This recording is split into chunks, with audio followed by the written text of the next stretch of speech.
రాహుల్ వేసిన హైడ్రోజన్ బాంబే లడక్ అని ఉత్తరాఖండ్ అంటున్నారు. నేను అది అనుకోవట్లేదు.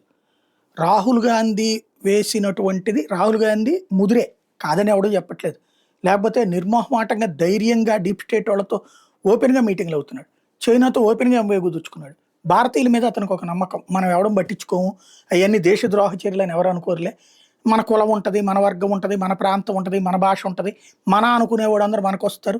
అట్లాగే మోడీ మీద ద్వేషంతో తమకు అవకాశాలు లేనివాడు ప్రతి ఒక్కడు మనకు వస్తాడు, స్టాలిన్ లాగాను లేకపోతే కనుక ఇంకొకళ్ళలాగాను ఉంటారన్నటువంటి ఆయన ధైర్యం.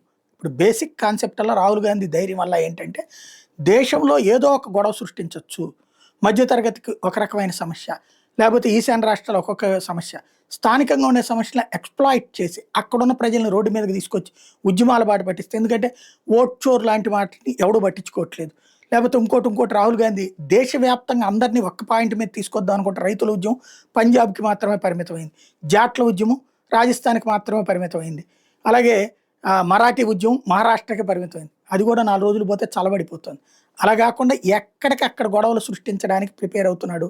మనము ప్రిపేర్ అవ్వాల్సిన అవసరం ఉంది.